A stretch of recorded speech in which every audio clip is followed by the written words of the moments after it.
have to talk about my leaf of life today. We're in the heart of winter, so the leaf of life is not in its best state. But guys, I came down with a sore throat, and it was so annoying. It's like I even lost my voice. I didn't have any voice.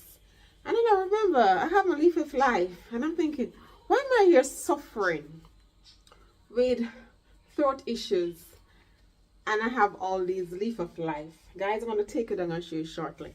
So all I did, get a leaf of life. These are not the best tasting thing. So if you don't want to chew on them, you can actually make a tea. I said in previous video, the tea doesn't have a taste itself. It's a bit faint. You know what I'm saying? So it just tastes like water.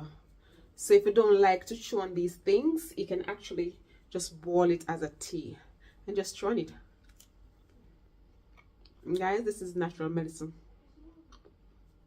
Not the nicest taste, I'm not gonna lie, but because I know of the benefit, I don't mind chewing on these things.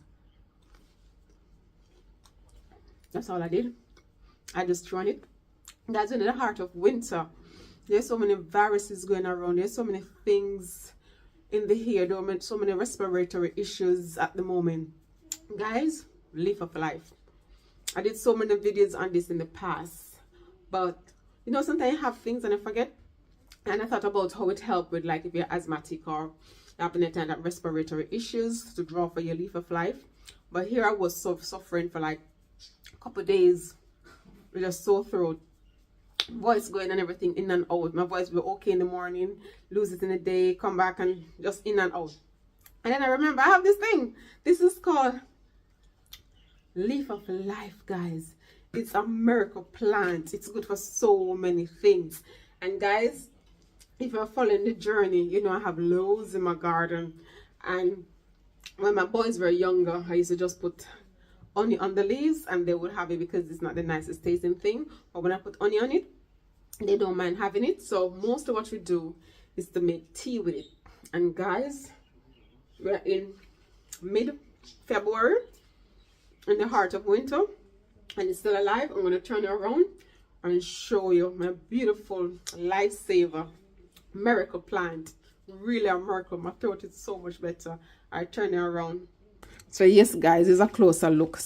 Usually in the winter the leaves get much tinier. In the summertime the leaves are 3 times. Let's see my previous video, guys. These get humongous.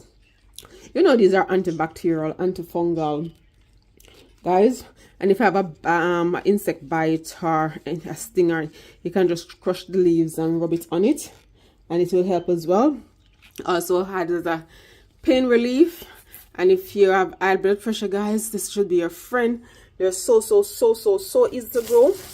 Hopefully you can see here. You just a leaf fall in the ground, and all little rough part here, little nodes on here.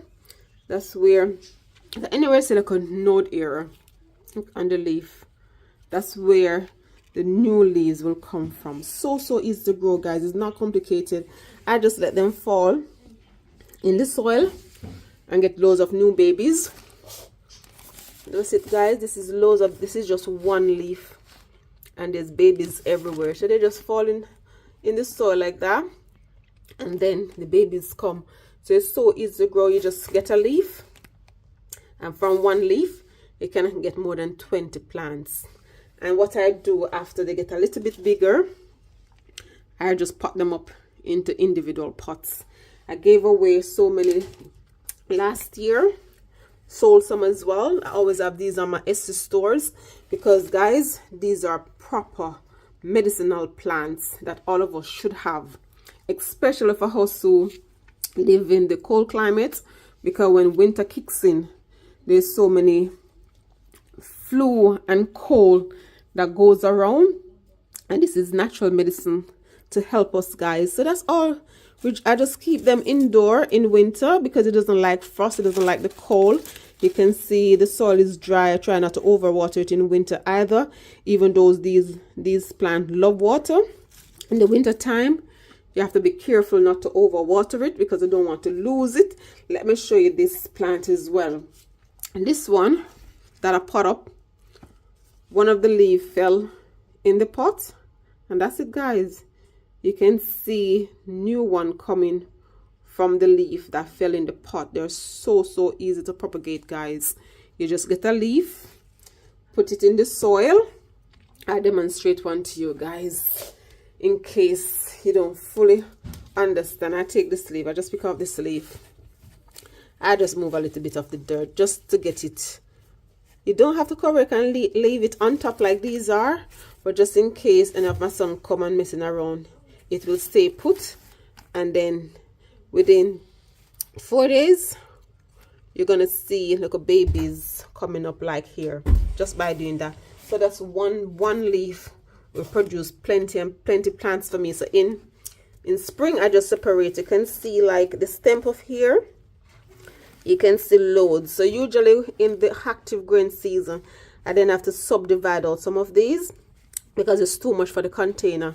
Nice sturdy, so I would take like this one off and leave the main one, but I don't repot them until late spring, early summer. So it's the same for here. You can see loads springing up from the main one, and because I have them in container, you can have all of these in the one pot because they get root bound really quickly. So as soon as spring comes, I just split them up and put them in separate pot, guys. That's all. And then in the active growing season, I take my comfrey and my nettle tea and feed these babies. That's all I give them, guys. I take the comfrey and the nettle tea, feed these baby up, and they stay all year. And as I've shown you before, guys, this is over 5 feet tall. So I'm going to experiment this growing here. I've never really grown them from the stem before. I normally grow them from the leaf, but these are super tall. I think I turn it around and stand beside it so you can see how tall these things are. That's it, guys. I'm 5'3". You can see it's way over my head. It's very tall, guys. Very tall. So this year, guys, because they have so many tall stems, what I'm planning to do is, you know, like I do the nodes for the sugar cane, I'm gonna cut up these nodes and try to grow them on, because I'm not gonna let it, it's too tall, guys. It's too tall. So I definitely have to cut them back. But it's gonna be an experiment for me this year, because I'm sure once I cut it per node, these babies will just continue giving. They want to grow, guys. They want to grow. And I'm surprised I got to this stage and I still haven't seen any bloom on it, because I've seen shorter ones have bloom on. So I'm not sure. This one is just getting tall. And they're bent, as you can see. So if they're totally straight, they would have gone over 6 feet tall. So yes, guys, that's my leaf of life. Let me know in the comment section how you use these plants. Do you have them for medicine? Do you use them just for nice pretty house plants, or what do you do with them? Put it in the comment section so we can all learn from each other. So for my nice leaf of life miracle plant here in cold UK to your garden, I see you on the next upload. Take care now. Bye.